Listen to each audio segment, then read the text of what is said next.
Praise the Lord. കർത്താവിൻ്റെ അതിപരിശുദ്ധമേറിയ നാമം വാഴ്ത്തപ്പെടുമാറാകട്ടെ. അനുഗ്രഹിക്കപ്പെട്ട നല്ല സമയത്തെ ഓർത്ത് കർത്താവിൻ്റെ മാനവും മഹത്വവും പുകഴ്ചയും അർപ്പിക്കുന്നു. നല്ല സമയം എൻ്റെ പ്രിയമുള്ളവരെ അഭിസംബോധനയിൽ കർത്താവ് ഒരുക്കിയ വിലപ്പെട്ട അവസരങ്ങളെ ഓർത്ത് കർത്താവിന് സ്തോത്രം ചെയ്യുന്നു. ലോകമെമ്പാടുമുള്ള എല്ലാ മനുഷ്യരും ഒരുപോലെ ഈ ഡിസംബർ മാസം 25-ാം തീയതിയിൽ ക്രിസ്തുവിൻ്റെ ജനനമെന്ന് കൊണ്ടാടുമ്പോൾ, അനുഷ്ഠിച്ചു വരുമ്പോൾ, എൻ്റെ പ്രിയമുള്ളവരെ, നിങ്ങളോട് ദൈവത്തിൻ്റെ വചനത്തിൽ നിന്ന് സംസാരിക്കാൻ കർത്താവിൻ്റെ ഹൃദയത്തിൽ നൽകി തന്നൊരു ചിന്ത, മത്തായിയുടെ സുവിശേഷം 2-ാം അധ്യായം 10-ാമത്തെ വേദഭാഗം ഇങ്ങനെയാണ് വായിക്കുന്നത്: നക്ഷത്രം കണ്ടതുകൊണ്ട് അവർ അത്യന്തം സന്തോഷിച്ചു. ദൈവത്തിന് സ്തോത്രം. അപ്പം ലോകമെമ്പാടും സന്തോഷിക്കത്തക്ക നിലയിൽ വിദ്യ അഭ്യസിച്ച വിദ്വാൻമാർ എന്നറിയപ്പെടുന്ന അവർ കണ്ട കാഴ്ചയിൽ അവർ പറയുന്ന സാക്ഷ്യമെന്ന വണ്ണം വാക്യഭാഗം നമ്മെ ഓർമ്മിപ്പിക്കുന്നു. അവർ കണ്ടത് അത്യന്തം സന്തോഷമേകുന്നത് ഒന്നാണ് എന്ന് വെളിപ്പെടുത്തുകയാണ്. പ്രിയമുള്ളവരെ, ക്രിസ്തു നമ്മുടെ ഉള്ളിൽ ജനിക്കുമ്പോൾ നാളിതുവരെ ഉണ്ടാകാത്തൊരു മഹാസന്തോഷം, മഹാ ഉല്ലാസം നിശ്ചയമായി നമ്മുടെ ഉള്ളിലും നമ്മുടെ ഭവനങ്ങളിലും ഉണ്ടാകുവാനിടയായിത്തീരും. ഇന്ന് ഈ സമയം എൻ്റെ പ്രിയമുള്ളവരെ നോക്കി ആ വചനാടിസ്ഥാനത്തിൽ ഞാൻ കൈമാറുന്നു. അത്യന്തം സന്തോഷിക്കത്തക്ക നിലയിലുള്ള ഒരു ദൈവപ്രവൃത്തി ദൈവം വെളിപ്പെടുത്തുന്നു. വിശ്വാസത്തോടെ ദൈവവചനത്തെ പ്രിയമുള്ളവർ സ്വീകരിക്കുക.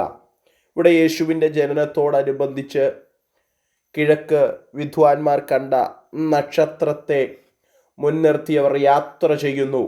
അവർ കണ്ട നക്ഷത്രം സാധാരണ ഒരു നക്ഷത്രമല്ല. ലോകത്ത് പ്രവചനാനന്തരം പ്രവചിച്ച് ആണ്ടുകൾക്ക് മുമ്പേ, നീണ്ട 700 വർഷങ്ങൾക്ക് മുമ്പേ യെശയ്യാവിലൂടെ പ്രവചിച്ച പ്രവചനാനന്തരം കന്യകയായ മറിയയിൽ ഉരുവായി ഭൂമിയിലേക്ക് ജാതനായ യേശു ക്രിസ്തു എന്ന യഹൂദന്മാരുടെ രാജാവെന്ന് വിശേഷിക്കപ്പെടുന്ന യേശു ക്രിസ്തു ഭൂമിയിലേക്ക് അവതാരപ്പിറവിയെടുക്കുന്നു.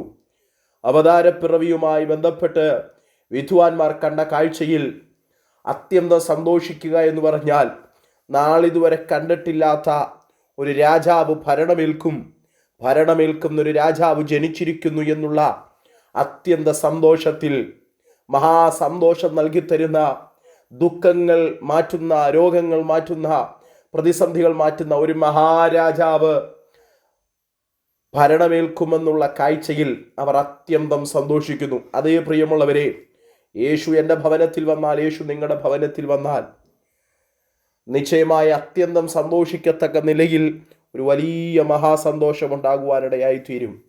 ഒരു മതമാറ്റ സംഹിതയല്ല, ഒരു മതത്തിൽ നിന്ന് മറ്റൊരു മതത്തിലേക്ക് മാറുവാനല്ല ഇവിടെ ആഹ്വാനം ചെയ്യുന്നത്. യേശുവിനെ സ്വന്തം രക്ഷിതാവായി സ്വീകരിക്കുക. യേശു രക്ഷകൻ ഒരു മതത്തിൻ്റെ വക്താവല്ല, ഒരു മതത്തിനു വേണ്ടി മാത്രം ഭൂമിയിലേക്ക് ജാതനായവനല്ല. ലോകത്തിൽ എത്ര കോടി ആളുകളുണ്ടോ സകല ആളുകൾക്കും വേണ്ടി ഭൂജാതനായവനാണ് യേശു ക്രിസ്തു.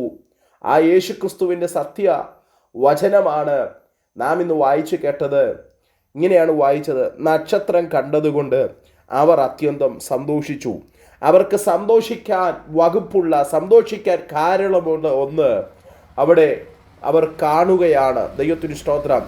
ഇന്ന് പകൽ എൻ്റെ ഈ വാക്കുകൾ ശ്രദ്ധിക്കുന്ന, കേൾക്കുന്ന എൻ്റെ പ്രിയമുള്ളവരോട് ഞാൻ ആത്മാർത്ഥതയോടെ കൈമാറാം. ഒരു ആഘോഷമല്ല, ഒരാഘോഷങ്ങൾ സ്തോത്രം കൊണ്ടാടുന്നതല്ല യേശുവിൻ്റെ ജനനം എന്ന് പറയുന്നത്. അത് മറിച്ച് ആഗോളപരമായി ഒരു മനുഷ്യനുണ്ടാകുന്ന മാറ്റമാണ് യേശു ക്രിസ്തുവിൻ്റെ ജനനം എന്ന് പറയുന്നത്. ഒരു മനുഷ്യൻ്റെ ഉള്ളിൽ ഓരോ ആണ്ടിൽ ജനിക്കുന്ന ഒരാളായിട്ടല്ല യേശുവിനെ നാം മനസ്സിലാക്കേണ്ടത്. അത് ലോക ജനതകൾ കൊണ്ടാടുമ്പോൾ എന്നെ കേൾക്കുന്ന എൻ്റെ പ്രിയമുള്ളവരോട് പറയാം, സ്തോത്രം, യേശുവിൻ്റെ ജനനം കൊണ്ടാടുന്നത് തെറ്റാണോ എന്നല്ല. കൊണ്ടാടുന്നവർ കൊണ്ടാടട്ടെ. പക്ഷെങ്കിൽ ഞാൻ ആത്മാർത്ഥതയോടെ കൈമാറാം. യേശു ഒരിക്കലായി ഭൂമിയിലേക്ക് വന്നു. പാപികളെ രക്ഷിപ്പാൻ, പാപത്തെ വെറുത്ത് പാപികളെ രക്ഷിച്ച് മഹാസന്തോഷം ഭൂമിയിൽ നൽകി തരാൻ, അതേ രോഗമില്ലാത്ത, ദുഃഖമില്ലാത്ത, കഷ്ടതയില്ലാത്ത, പട്ടിണിയില്ലാത്ത ഒരു രാജ്യത്തിലേക്ക് നമ്മെ കൊണ്ടുപോകുവാൻ തന്നെ ഏൽപ്പിച്ചു കൊടുത്ത ഒരു യേശുവാണ്. മഹാസന്തോഷത്തിനു വേണ്ടി ഇനിയും 1000 വർഷങ്ങൾ ആ കർത്താവിനോടൊത്ത് ജീവിക്കുവാനുള്ള മഹാസന്തോഷം നൽകി തരാനാണ് ഭൂമിയിലേക്ക് യേശു ഭൂജാതനായത്. വിദ്വാൻമാർ പറയുന്നു, നക്ഷത്രം കണ്ടതുകൊണ്ട് അവർ സന്തോഷിക്കുന്നു. കർത്താവിന് സ്തോത്രം. ഒരാത്മിക സന്ദേശം ഞാൻ ആ ഭാഗത്ത് നിന്നുകൊണ്ട് എൻ്റെ പ്രിയമുള്ളവരോട് കൈമാറി അവസാനിപ്പിക്കാൻ ആഗ്രഹിക്കുന്നു. യേശു ജനിച്ചത്, സ്തോത്രം, എല്ലാ മനുഷ്യനും ഒരുപോലെ സന്തോഷിക്കാനാണ്, സന്തോഷത്തിന് സുദിനം നൽകിക്കൊടുക്കാനാണ്. എന്നാൽ ഇന്ന് പകൽ യേശു നമ്മുടെ ജീവിതത്തിനകത്തേക്ക് കടന്നു വന്ന, നമ്മുടെ ജീവിതത്തിനകത്തേക്ക് യേശുവിനെ സ്വീകരിക്കാൻ തയ്യാറായാൽ, യേശുവെ എന്ന് മനസ്സോടെ വിളിക്കാൻ തയ്യാറായാൽ, ജീവിതത്തിനകത്ത് വലിയ മാറ്റങ്ങൾ നൽകി തരാൻ, ജീവിതത്തിനകത്ത് വലിയ ദൈവപ്രവർത്തികൾ വെളിപ്പെടുത്താൻ കർത്താവിന് കഴിയും. അത്യന്തം സന്തോഷിക്കത്തക്ക നിലയിൽ ഒരു വലിയ ദൈവപ്രവൃത്തി കർത്താവിനെ ആത്മാർത്ഥതയോടെ, പൂർണ്ണ ഹൃദയത്തോടും പൂർണ്ണ മനസ്സോടും പൂർണ്ണ ആത്മാവോടും കൂടെ വിളിക്കുന്ന ഒരുവന് വേണ്ടി കർത്താവ് ചെയ്യും. എന്നെ നിരന്തരം വീക്ഷിക്കുന്ന, നിരന്തരം കേട്ടുകൊണ്ടിരിക്കുന്ന എൻ്റെ മാതാപിതാക്കളോട്, സഹോദരങ്ങളോട്, സ്നേഹിതന്മാരോട് ഞാൻ ആത്മാർത്ഥതയോടെ പറയാൻ ആഗ്രഹിക്കുന്നു, യേശു എനിക്കും നിങ്ങൾക്കും സ്തോത്രം ഒരിക്കലായി ഭൂമിയിലേക്ക് ജനനമെടുത്തു മഹാസന്തോഷത്തെ നൽകിത്തരാൻ, മഹാസന്തോഷം എനിക്കും നിങ്ങൾക്കും നൽകിത്തരാൻ വേണ്ടി യേശു ഭൂമിയിൽ ഭൂജാതനായി തീർന്നു. ആ യേശുവിനെ സ്വീകരിക്കാൻ, ആ യേശുവിനെ ആരാധിപ്പാൻ, യേശുവെ എന്ന് ഹൃദയം തുറന്ന് വിളിക്കാൻ നാം തയ്യാറാണെങ്കിൽ നമ്മുടെ അതിഭയങ്കരമായ ദുഃഖങ്ങളെ, ഭാരങ്ങളെ, പ്രതിസന്ധികളെ, പ്രയാസങ്ങളെ കർത്താവ് മാറ്റിത്തരുവാനിടയായി തീരും. എന്നാൽ പ്രതിസന്ധികൾ മാറാനല്ല യേശുവിനെ വിളിക്കേണ്ടത്, പ്രതികൂലങ്ങൾ മാറാനല്ല യേശുവിനെ വിളിക്കേണ്ടത്. തൻ്റെ ചങ്കിലെ ചോര തന്ന് നമ്മളെ വീണ്ടെടുത്തവനെ, നമ്മുടെ കടമയാണ് യേശുവിനെ സ്തുതിക്കുക, ആരാധിക്കുക എന്ന് പറയുന്നത്.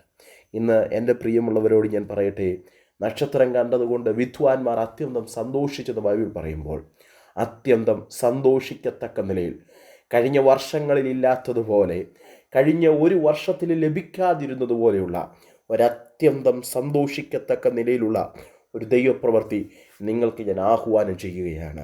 എൻ്റെ പ്രിയമുള്ളവരുടെ മേൽ അങ്ങനെ ഒരു മഹാസന്തോഷം നിങ്ങളുടെ മേൽ ഉദിക്കട്ടെ, വെളിപ്പെടട്ടെ എന്ന് ഞാൻ ആത്മാർത്ഥതയോടെ പ്രാർത്ഥിക്കുന്നു. അതേ പ്രിയമുള്ളവരെ, ഈ സന്ദേശം കേൾക്കുന്ന പ്രിയമുള്ളവരെ നോക്കി ഞാൻ പറയുന്നു, നിങ്ങൾക്കൊരു അത്യന്തം സന്തോഷിക്കത്തക്ക നിലയിൽ ഭയങ്കര ദൈവപ്രവൃത്തി നിങ്ങളുടെ ജീവിതത്തിൽ വെളിപ്പെടാൻ പോകുന്നു, കുടുംബത്തിനകത്ത് വെളിപ്പെടാൻ പോകുന്നു. കർത്താവിന് മനസ്സോടെ സ്തുതിക്കുക, കർത്താവിന് മഹത്വം കൊടുക്കുക.